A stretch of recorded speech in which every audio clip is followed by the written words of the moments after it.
તો બ્રોકરેજીસના અમુક જે રિપોર્ટ હતા, ખાસ કરીને મોર્ગન સ્ટેનલી અને જે જેફરીઝ, ત્યાં જોઈશું રિઝલ્ટ અમુક અનુમાન લગાવવામાં આવે છે કયું સેક્ટરમાં સારું પરફોર્મન્સ જોવા મળશે.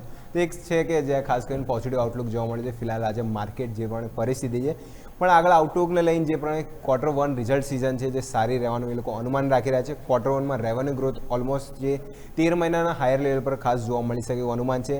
નોમિનલ જીડીપી જે સારી રહી એનો સારો ગ્રોથ અહીંયાથી જોવા મળશે. જેમાં સેક્ટર વાઇઝ જો તો ઓઇલ એન્ડ ગેસ અને મેટલ સિવાય જે બીજા બધા સેક્ટર છે ત્યાં 12%થી વધારેનો ગ્રોથનું અનુમાન છે. યર ઓન યર આંકડો અહીંયાથી કીધો છે. મેટલ અને ઓઇલ એન્ડ ગેસ સિવાય જે બીજા બધા સેક્ટર છે ત્યાં ડબલ ડિજિટથી વધારે ગ્રોથ જોવા મળી શકે. જેમાં બેન્કિંગ, ફાઇનાન્સ અને ટેલિકોમ સેક્ટર ત્યાં સૌથી વધારે મજબૂતી 15%થી વધારે ગ્રોથનું અનુમાન છે.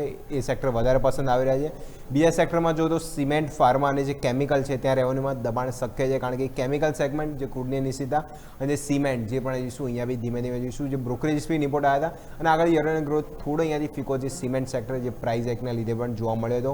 અને જે પણ Q1માં જે બાકી અને સેગમેન્ટ છે તે રેવન્યુ વાઇઝ બી જુઓ તો double digit higher side growth જોવા મળી શકે છે.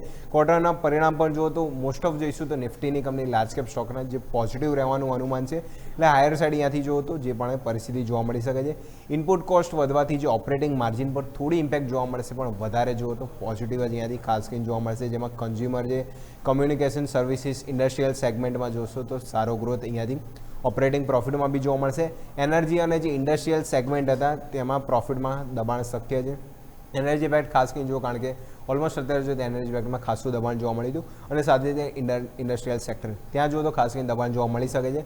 અને જો સેન્સેક્સમાં ખાસ કરીને જોઈએ તો ત્યાં અર્નિંગમાં જોઈશું તો ભારતી એરટેલ અને એક્સિસ બેંક ત્યાંનો આપણે જોઈશું તો એના નંબર્સ પર ખાસ જોઈશું. જો એનું અહીંયાથી નંબર્સ પોઝિટિવ જોવા મળે છે, અનુમાનિત માની રહ્યા છે કે અહીંયા બી જો પોઝિટિવ સાઇડ નંબર આવે તેનું મોટું યોગદાન છે. અને સામે જો તો ઇન્ટરગ્લોબ એવિએશન, ઇન્ડિગો જે ક્રૂડની અનિશ્ચિતતા હતી એના લીધે જો Q1 જે સિંગલ સાઇડ આપણને જો તો એક એક્સપેન્સ બતાવ્યો હતો, પણ જે Q1 FY27 છે ત્યાં ખાસ કરીને લોકો કહી રહ્યા છે હજી પણ દબાણ શકે છે. માર્જિન હજી પણ દબાણ જોવા મળી શકે.